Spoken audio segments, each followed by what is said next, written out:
వెండి అమ్మే సంస్థలేమి కావాలని జెప్పేసేసి కోట్ల, కోట్ల రూపాయలకు అమ్ముకుందామన్న ఉద్దేశంతో ప్రచారం ఏం చెయ్యట్లేదు కానీ, ఈ లేదా ఎవరితోనో చెప్పించట్లేదు గానీ, వెండి, బంగారం ఎక్స్‌పర్ట్‌లు ఈ మధ్య కాలంలో చెప్పుకొచ్చినటువంటి లెక్కేంటంటే, ఇదివరకు 80,000, 90,000 ఉండేటటువంటి వెండి ఇప్పుడు దాదాపు 1,60,000 నుంచి 1,65,000 మధ్య ఉందుతూ మొన్న మధ్యన 1,85,000 దాకెళ్ళి 2,00,000 దగ్గర బ్లాక్‌లో కొన్నటువంటి.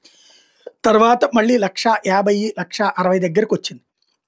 ఇప్పుడు వెండి బాగా ప్రచారంలో వస్తున్నదేంటంటే, ఎలక్ట్రిక్ వెహికల్స్ కావచ్చు, లేదంటే సెమీ కండక్టర్ చిప్స్‌లో గావచ్చు, వెండి వాడతారు అన్నటువంటి ప్రచారం జరిగింది. దాంతో వెండికి విపరీతంగా గిరాకీ. భవిష్యత్తులో వెండి 2,00,000 దాటడం ఖాయం.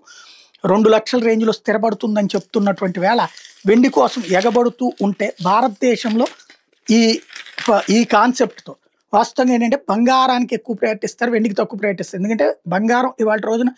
50,000 రేపు పొద్దున 1,00,000 అయితే, 1,00,000కి 1,00,000 వచ్చేస్తది చేతికి. కానీ వెండికొచ్చేటప్పటికి ఇవాల్టి రోజున రూ. 50,000 70, 80 దగ్గరకు వెళ్తది. బట్ అందులో 20%, 30% తగ్గిస్తారు. అంటే అప్పుడు 60,000 చేతికొస్తాయి. కాబట్టి వెండిని తక్కువ కొనేవాళ్ళు ఇదివరకు. కానీ ఇప్పుడు విపరీతంగా కొంటున్నారు. 1,800 టన్నులకి వెండి హోల్డింగ్స్ నడిచిందట. గత 18 నెలల్లో భారీగా కొనుగోలు చేశారు. 2024 ముగింపు కంటే 51% వెండి కొనుగోళ్లతో ప్రపంచంలోనే టాప్ 2లోకి భారతదేశం వెళ్ళడం అన్నటువంటిది ఇందులో కీలకమైనటువంటి అంశం.